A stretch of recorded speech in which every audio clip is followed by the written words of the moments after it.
Assalamualaikum warahmatullahi wabarakatuh. Halo teman-teman semuanya. Gimana nih kabarnya? Aku berharap teman-teman dalam keadaan sehat dan selalu dalam lindungan Allah Subhanahu wa taala.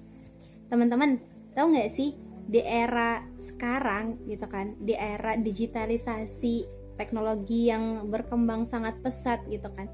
Kita banyak menyaksikan anak muda gitu kan. Media sosial itu dipenuhi oleh anak muda gitu kan. Tapi terbagi menjadi dua kubu. Yang pertama adalah kubu yang melakukan sesuatu yang bermanfaat, dan yang kedua adalah tidak. Nah, kadang jadi bingung gitu kan dengan banyaknya informasi yang tersebar yang kita dapatkan dari sosial media. Terkadang menjadi rancu gitu kan, atau menjadi sebuah kebingungan bagi kita sendiri gitu kan untuk menentukan kita ini sebenarnya pemuda sejati nggak sih, atau kita cuma pemuda KW gitu kan, cuma pemuda abal-abal gitu kan. Karena kalau menurut cerita dalam Al-Quran, kemudian cerita-cerita di sejarah gitu kan, banyak pemuda-pemuda itu yang punya sejarah yang menurut aku itu sangat berkesan gitu kan. Mulai dari Sultan Muhammad Al-Fatih yang punya visi besar gitu kan, yang akhirnya menaklukkan Konstantinopel gitu kan, membuktikan bisyarah Rasulullah gitu. Nah, tapi pemuda sekarang itu jangankan untuk menaklukkan negeri gitu kan, sebuah kota, untuk menaklukkan rasa malas, untuk menaklukkan perasaannya terhadap lawan jenis aja dia nggak bisa gitu kan. Sampai suatu ketika aku menemukan satu buku yang menurut aku bagus banget buat teman-teman baca. Judul bukunya adalah Bukan Anak Muda Palsu. Nah, buku ini tuh ditulis sama Ustadz Adi Wijaya gitu kan.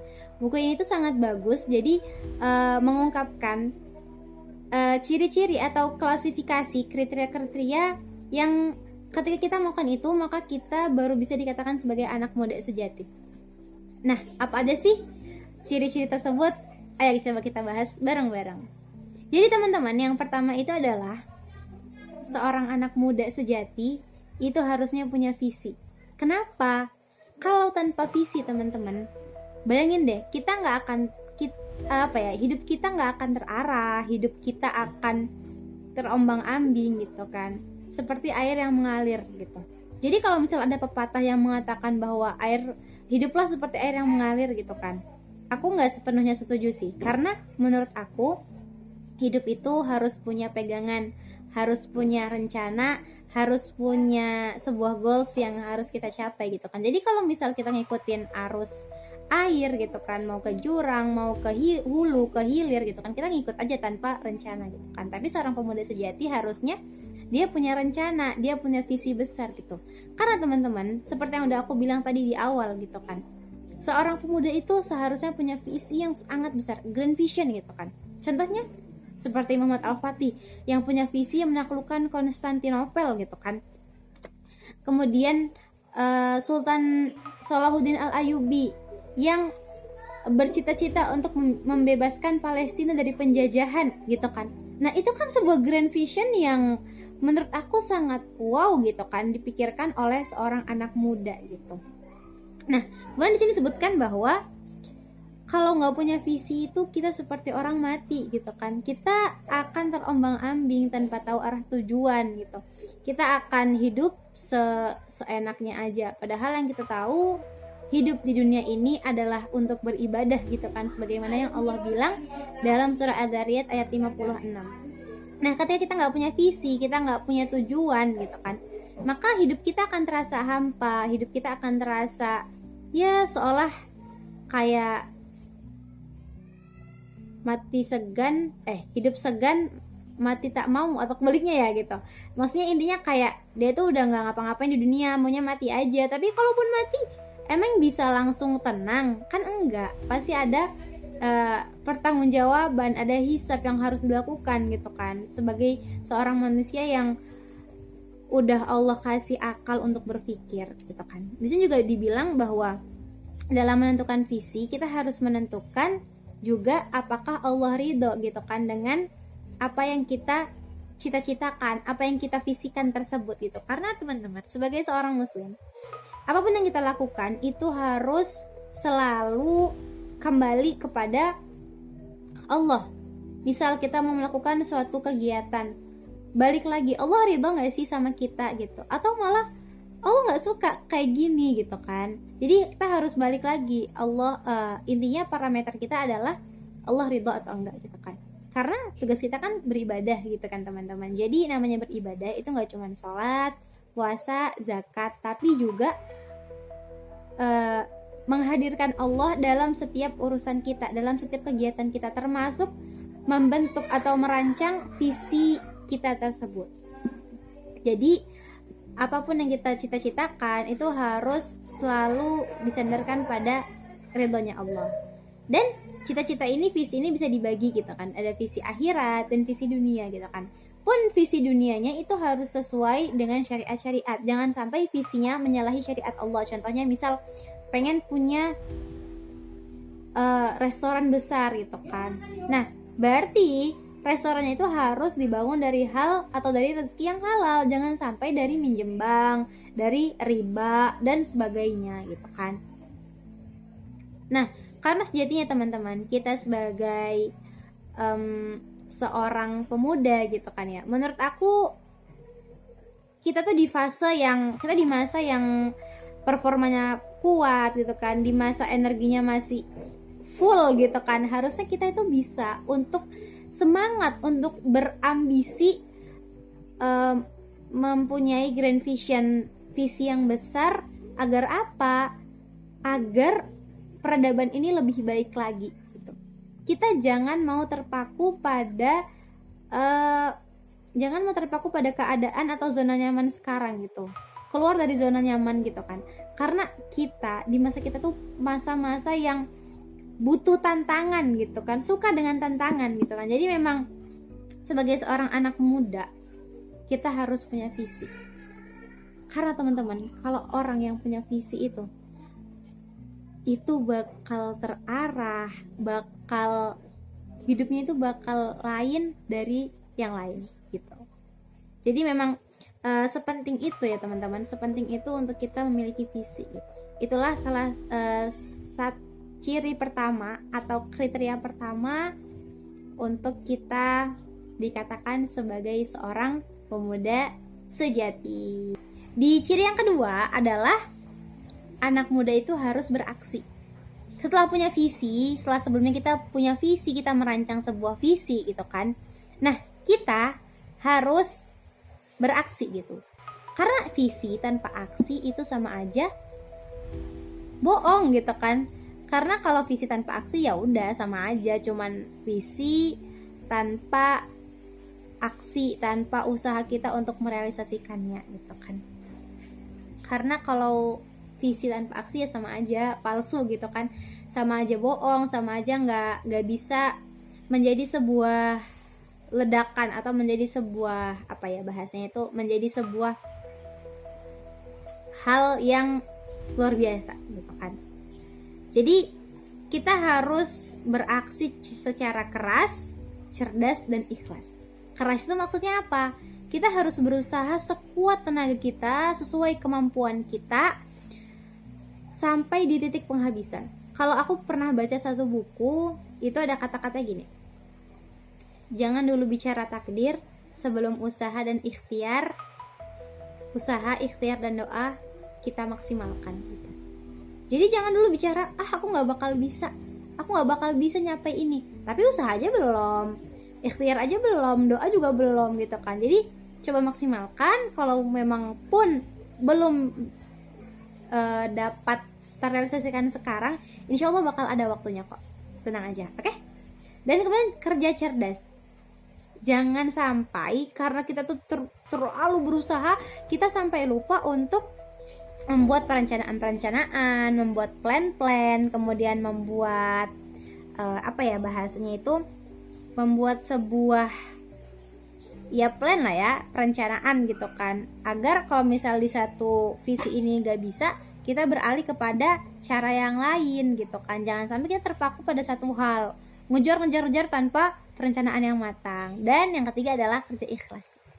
Jadi jangan sampai teman-teman kita melupakan keikhlasan gitu. Karena keikhlasan itu adalah kunci Allah ridho sama kita gitu. Walaupun ya ikhlas itu gak mudah, butuh latihan, butuh dibilang butuh istilahnya itu butuh habits, pembiasaan gitu untuk bisa melaksanakan ikhlas. Dan ikhlas itu hanya Allah dan kita yang tahu, hanya Allah yang tahu bahkan gitu kan dalam hati kita, karena kita nggak ada yang tahu gitu teman-teman, kita udah ikhlas atau belum. Karena kalau kita ngomong ikhlas mah namanya nggak ikhlas ya gitu ya. Jadi setelah tadi visi yang pertama, yang kedua adalah kita harus beraksi atas visi tersebut, jangan dianggurin aja visinya, oke? Lalu lanjut yang ketiga. Jadi yang ketiga itu adalah kalau namanya anak muda sejati seharusnya nggak mau tunduk sama penjajah. Nah teman-teman, FYI, sekarang emang kita nggak dijajah secara fisik, nggak ada perang gitu kan, seperti misal di Palestina genosida itu nggak ada. Tapi apa teman-teman, ternyata orang Barat itu melakukan perang dengan pemikiran. Karena apa? Karena mereka tahu kebangkitan seorang muslim itu dari pemikirannya. Maka yang dihancurkan pertama kali untuk memundurkan Islam, meruntuhkan kejayaan Islam itu dari pemikirannya. Lewat apa? Lewat fun, food, fashion, and film. Bahkan yang terbaru adalah faith, melalui keyakinan gitu kan. Nah seharusnya kita sebagai seorang pemuda gitu kan, jangan bangga gitu jadi yang dijajah. Nah contohnya apa sekarang gitu kan, banyak film-film, banyak ya tadi lewat 4 itu ya, lewat pemikiran yang akhirnya kita digiring kepada standar kebenaran ala mereka gitu kan, standar kebenaran ala media-media Barat gitu kan. Sehingga apa? Sehingga kita melupakan parameter utama kita sebagai seorang muslim, yakni apa? Parameter utama kita dalam melakukan suatu perbuatan adalah syariat Islam, adalah maqasidus syariah yang sesuai dalam Al-Quran dan As-Sunnah gitu. Tapi kita lupa gitu, karena apa? Karena kita udah terlalu sering dicekoki dengan pemikiran-pemikiran mereka, ideologi-ideologi mereka. Sehingga apa? Sehingga pemikiran kita pun, pola pikir kita terbentuk dengan pola pikir mereka, yang pada akhirnya menimbulkan pola sikap yang sangat jauh dari agama Islam. Jadi seharusnya teman-teman, kalau kita mengaku sebagai seorang pemuda sejati, setelah punya visi dan misi, kita harus apa? Kita harus katakan tidak gitu pada penjajahan, baik penjajahan secara fisik maupun secara pemikiran. Oke teman-teman, bisa ya? Oke. Kemudian yang keempat adalah kalau anak muda asli itu jangan cuman seneng jadi anak buah, jadilah pemimpin gitu kan. Maksudnya di sini bukan mendiskreditkan ayah-ayah kita yang sedang misal bekerja di PT, di perusahaan, itu tidak. Tapi ini lebih kepada tanggung jawab kita sebagai seorang muslim. Karena kan setiap kalian adalah pemimpin gitu kan, atas dirinya sendiri, atas keluarganya, atas negara, atas yang dipimpinnya gitu kan. Itu lebih kepada tanggung jawab kita gitu kan. Jadi kalau misalnya kita dikasih tanggung jawab, itu ya dikerjain. Karena kalau orang udah mengamanahkan kepada kita, berarti orang itu percaya pada kita. Jadi lebih kepada tanggung jawab kita terhadap apa yang diamanahkan kepada kita. Jangan sampai kita berkhianat pada amanah, pada kepemimpinan yang seharusnya kita pimpin. Oke teman-teman? Dan yang terakhir, yang kelima adalah kalau anak muda sejati itu jangan anti politik. Nah, sekarang itu banyak banget anak muda yang anti sama politik. Dibilang politik itu kejam, politik itu kotor, politik itu berdarah-darah dan lain sebagainya. Ya memang sih teman-teman, aku gak bisa menyalahkan juga yang punya pandangan seperti itu. Karena yang kita tahu memang saat ini politik itu syarat dengan manipulasi, syarat dengan penindasan, kemudian sandiwara dan lain sebagainya gitu kan. Tapi ternyata teman-teman, dalam Islam politik itu adalah riayah syu'unul ummah, atau mengurusi urusan rakyat gitu. Jadi apa? Seharusnya ya seorang penguasa itu adalah pelayan umat, bukan malah mereka yang dilayani gitu kan. Jadi memang seharusnya politik itu juga bukan sekadar ya cuman sekadar jabatan, kedudukan gitu, tapi lebih dari itu adalah tanggung jawab kita kepada Allah Subhanahu wa taala atas apa yang kita pimpin gitu. Jadi buat teman-teman jangan anti gitu sama politik gitu. Karena politik dalam Islam itu sangat baik, sangat harus kita pelajari gitu, karena memang seindah itu ketika politik diatur dengan Islam. Nah, kemudian di sini ada anak muda tumbal peradaban adidaya. Jadi emang kita itu sebagai agen kemenangan gitu kan, agen yang diharapkan bisa untuk menjadikan peradaban ini berjaya gitu kan. Kita adalah agen yang harusnya belajar lebih gitu kan, harusnya meluangkan waktu lebih untuk perbaikan negeri kita, perbaikan peradaban kita gitu. Karena di tangan kita lah, di tangan pemuda lah urusan-urusan umat itu diletakkan gitu. Jadi kalau kita nggak mau buat ngurusin mereka, lalu tugas kita apa? Lalu siapa yang akan mengurusi urusan rakyat tersebut gitu. Jadi buat teman-teman, mulai sekarang mungkin bisa coba cari-cari informasi tentang politik-politik Islam gitu kan, karena politik dalam Islam itu nggak semengerikan yang kita bayangkan gitu. Karena politik dalam Islam itu ada aturan-aturannya, ada pasal-pasalnya gitu, yang itu menyejahterakan rakyat, bukan malah menyengsarakan rakyat gitu. Jadi buat teman-teman, mari kita sama-sama untuk memiliki sebuah visi besar gitu kan, sebuah grand vision yang menurut aku semua kita pasti pengen hidup di bawah negara yang menjadikan rakyat itu sebagai yang utama gitu kan, bukan yang diduakan gitu kan. Jadi semoga kita sama-sama untuk terus belajar gitu kan, dan semoga yang kita harapkan akan segera tiba gitu kan. Kita sama-sama belajar, sama-sama terus berjuang dengan potensi, dengan skill-skill yang kita miliki gitu.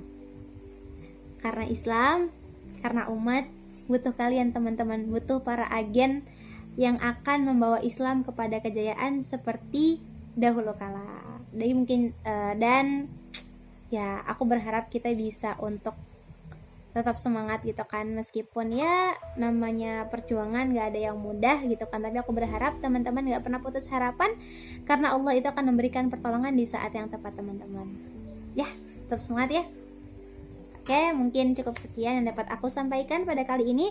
Semoga teman-teman bisa mengambil sedikit manfaat dari apa yang aku jelaskan dari buku ini. Buat teman-teman yang mau beli bisa langsung ke toko buku Al-Azhar ya, ke penerbitnya. Oke, mungkin cukup sekian. Wassalamualaikum warahmatullahi wabarakatuh.